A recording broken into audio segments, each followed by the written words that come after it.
항상 창업자들의 기술 베이스의 단점 중에 하나는 자기 기술을 과시하는 겁니다. 창조적 파괴, 그게 혁신이지만 사실은 그 뒤에는 플러스가 있습니다. 어느 정도 소비자들한테 잘 팔릴 거냐.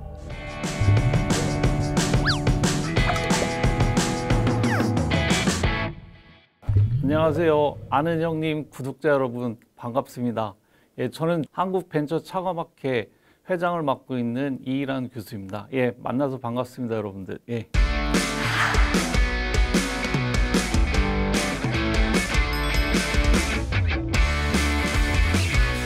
산업에서 가장 중요한 사건이 크게 두 가지가 있습니다. 하나가 2004년도에 창업대학원이 설립된 겁니다.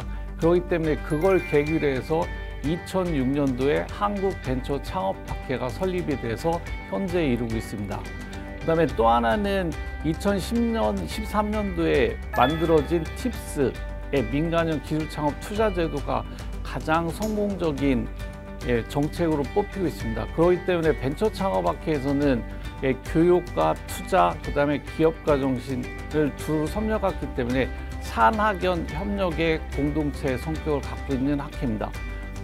최근에 근데 글로벌 시장 진출 관련해가지고 얘기들이 좀 많잖아요. 과거나 최근에 그 흐름이 좀 달라진 점이 있다면 좀 뭐가 있어요? 2024년도도 미국에서 열린 CES에서 보면은 우리나라 창업자들이 대거 수상하는 경력을 보면 그 창업자들의 첫 번째 요건 중에 하나는 내러티브한 영어 구사가 가능합니다. 근데 요게 시계추를 돌려서 10년 전으로 하면은 극히 10명의 창업자면 언어 구사할 수 있는 건 한두 명에 국한돼 있었기 때문에 국내 창업을 하고 그 다음에 외국으로 진출할 때는 브릿지 역할을 해주는 업체를 선정해서 나가는 경우가 있었습니다. 근데 최근에는 그렇기 때문에 창업자들이 언어적 핸디캡이 극복이 됨으로써 시장을 확대할 수 있는 방법이 나타나고 있고요.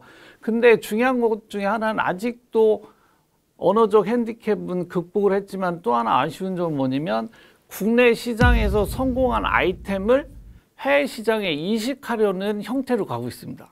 요거는 10년 전이나 현재나 창업자들의 패턴이 똑같습니다.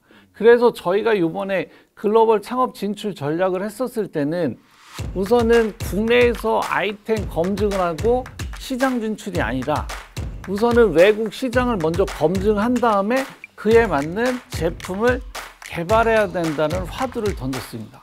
시장을 검증한 다음에 제품을 출시하는 게 가장 중요한 이슈 중에 하나로 떠올랐습니다. 벤처 창업하면 항상 말씀드린 기술 뭐 이런 얘기도 하시지만 혁신이라는 단어가 되게 많이 떠오르잖아요.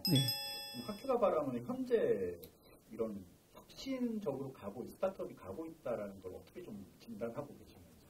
혁신이라는 단어는 처음에 뭐부터 출발했냐면요. 모방에서 출발하는 겁니다. 기존에 있는 제품을 신규 창업자가 모방하면서 그거하고의 다른 차별성을 구축하는 겁니다. 중요한 거는 혁신적인 제품이라고 생각했을 때 항상 창업자들의 기술 베이스의 단점 중에 하나는 자기 기술을 과시하는 겁니다. 그 얘기는 뭐냐면 시장의 수요를 판단을 못하는 겁니다. 그 얘기는 내가 아무리 기술이 뛰어난 들은 제품을 만들어냈지만 막상 소비자들은 그것을 살 준비가 안 되는 겁니다. 그렇기 때문에 조지 슈페터가 강조했던 창조적 파괴, 그게 혁신이지만 사실은 그 뒤에는 플러스가 있습니다. 그것들을 대부분 사람들이 모르는데 그 뒤에는 상업성이라는 게 붙어 있는 겁니다. 이 제품이 출시됐을 때 어느 정도 소비자들한테 잘 팔릴 거냐. 그 수요를 일으켜내지 못하면 창업이라는 건 당연히 실패를 할 수밖에 없는 거죠. 규제개혁에 대한 얘기들이 좀 있는데요. 업계 요구가 이렇게 규제개혁에 대해서 뭐 얘기들이 많다고 하는데 학회에서는 어떻게 봐요?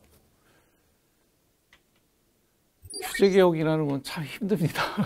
왜 힘드냐면 일례로 강남 미인 한동안 문제 있었죠.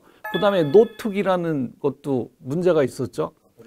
법률 서비스 하니까 그건 이제 기존 사업자들 입장에서는 왜 본인들의 기득권 싸움인 거죠. 그래서 항상 그 충돌이 났었던 거고요. 창업자 입장에서는 내 마음대로 다 법 테두리가 없이 움직여 보고 싶은 거고, 정부나 입장에서는 법 테두리 안에 있는 것을 준수하면서 가야 되는데, 그렇기 때문에 규제개혁이라는 거는 한 군데에서만 의견 수립해서 갈 수가 없는 겁니다, 사실은. 그나마 지금 현재 우리나라에서 포괄적 네거티브 규제로 가고 있기 때문에 어느 정도는 포지티브에서 많이 발전했다라고 저는 생각합니다. 근데 이제 창업자 입장에서는 한 단계 더 빨리 가지고 그러죠. 완전히 네거티브로 좀 풀어줘라. 그러면 우리가 하기가 좋을 거라는 거죠. 중국 같은 경우는 철저하게 네거티브 규제입니다. 그래서 어떻게 하냐면 5년에서 10년 동안은 규제 없이 니네 마음대로 사업해봐라. 그래서 화이트 박스라는 개념을 도입합니다. 그러니까 빈 도화지라는 거죠. 너 그냥 빈 도화지에 네가 마음대로 그려보면서 가라고 얘기하는 거죠. 근데 AI 관련돼서는 업계 입장에서는 학계 입장에서 빨리 네거티브로 가야 됩니다. 그 속도는 우리가 잡을 수가 없기 때문에 그때 포괄적 네거티브 규제도 산업의 성장을 하는 데는 도움이 안 됩니다, 사실은. 그쪽에는 과감하게 네거티브 규제로 가서 좀 풀어주는 게 좋다라고 생각합니다. 예. 예.